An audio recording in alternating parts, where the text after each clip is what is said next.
Hi, I'm so glad you stopped by. I'm going to read this story called Franklin is Messy.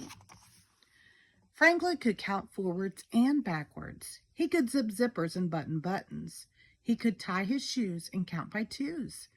But Franklin was so messy that he could hardly ever find his things, even special things.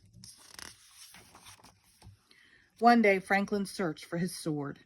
It was special because he had made it himself from cardboard and wood and string. Franklin needed it to play knights in armor with his friends. He looked all over. He found a bag of marbles he thought he had lost. He found a brown apple core. He even found his favorite baseball hat, but he couldn't find his sword. "Have you seen my sword?" Franklin asked his mother.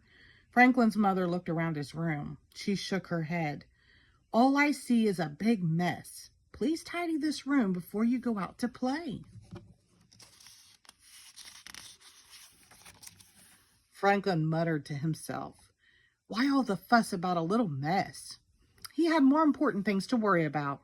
He might miss playing knights. Franklin hurried. He opened his closet and heaped an armful of books inside. He piled all his blocks in the middle of his room. He threw his hat in the corner and put the apple core in a drawer. "All done," he said to himself.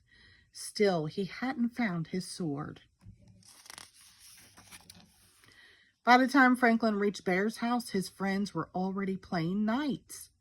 Bear slashed the air with his sword.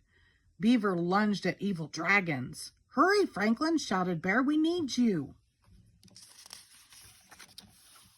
"I can't," whispered Franklin. The game stopped. "Why not?" they asked. "I don't have my sword," said Franklin. Bear was disappointed. "But how can we play knights without swords?" he asked. Franklin looked around. He found a stick on the ground. "I'll use this," he said. They fought dragons all afternoon. "Tomorrow," said Franklin, "I will have my own sword.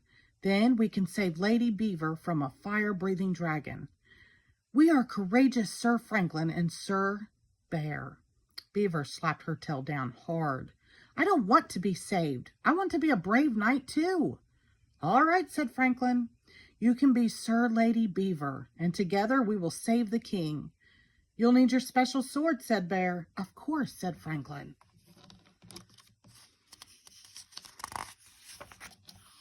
When Franklin got home, his father was annoyed. "I found this in your drawer," he said, holding the apple core. "That's not where it belongs. And I found this hat on the floor. That's not where it belongs either." Franklin threw the apple in the garbage and hung up his hat. "Why all the fuss about a little mess?"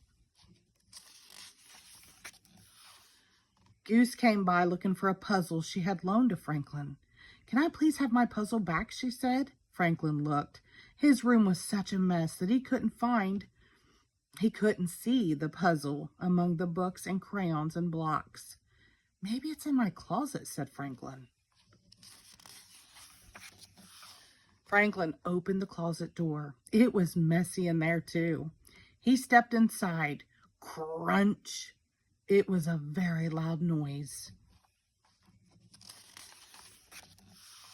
Franklin's parents came rushing in. "Are you all right?" they asked. "I'm all right," said Franklin, "but my sword isn't." He held up the shattered pieces. "What a mess," Franklin said sadly.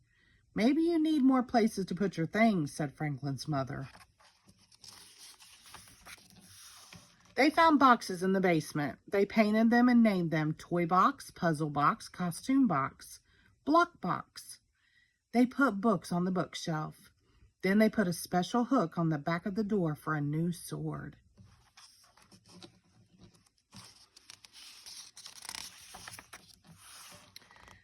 The tidying up took a long time, but it wasn't so bad because Franklin found lots of things he thought he'd lost. Goose's puzzle, his own favorite purple crayon, and enough cardboard, wood, and string to make a new sword and even a shield.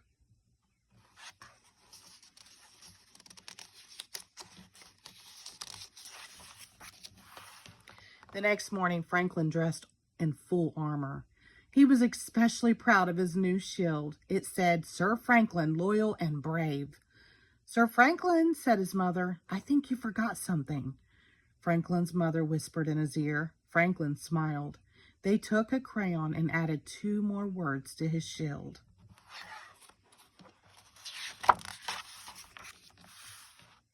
Sir Franklin, loyal and brave and neat.